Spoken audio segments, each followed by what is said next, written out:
तेरे को समझा रहा हूँ, जब प्रॉफिट परसेंटेज कॉस्ट प्राइस पे होता है, प्रॉफिट परसेंटेज सेलिंग प्राइस पे गिवन होता है। एग्जाम में ऐसा क्वेश्चन देख के फट के हाथ में आ जाती है, बट ऐसा ना हो इसलिए तुम्हें ये बता रहा हूँ, 1 मिनट में सीख जाओगे, बस ध्यान से देखते हुए चलना है। क्या लिखा है?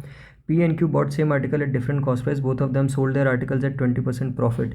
Total profit earn by P and Q together is 1200 रुपये and the ratio of selling price of P and Q's article is 6:7. P calculated his profit percentage on cost price. Q calculated his profit percentage on selling price. Then find the difference between profit amounts of P और Q. P और Q के profit के बीच का difference निकालना है और आपको selling price का उनका रेशियो गिवन है, और एक कॉस्ट प्राइस पे प्रॉफिट निकालता है, एक सेलिंग प्राइस पे निकालता है। क्या करोगे? रेशियो से करो। रेशियो लगाना सीख गए इस चैप्टर में तो जीवन सफल है एकदम।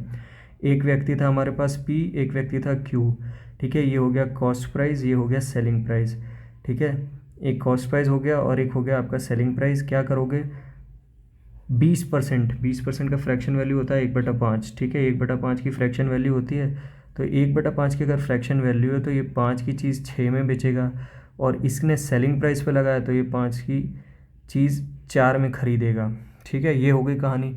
बट सेलिंग प्राइस का रेशियो आपको ऑलरेडी गिवन था, क्या है? 6:7, और हमारे केस में 6:5 आ रहा है, तो इसको 6:7 बनाने के लिए पहले बराबर करना पड़ेगा।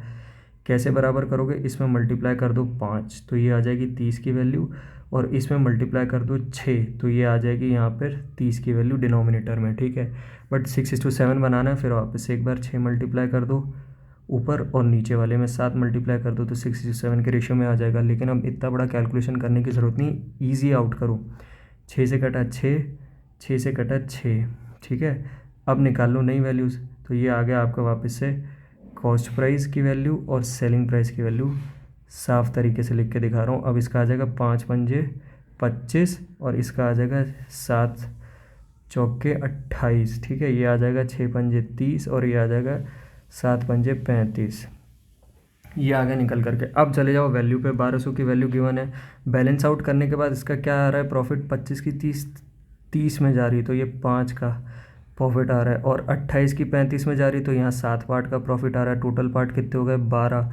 अब 12 पार्ट की वैल्यू क्वेश्चन में आपको गिवन है कितनी? 1200 रुपये। तो एक पार्ट बराबर कितना आ गया? 100 रुपये। बस हो गई कहानी सॉल्व।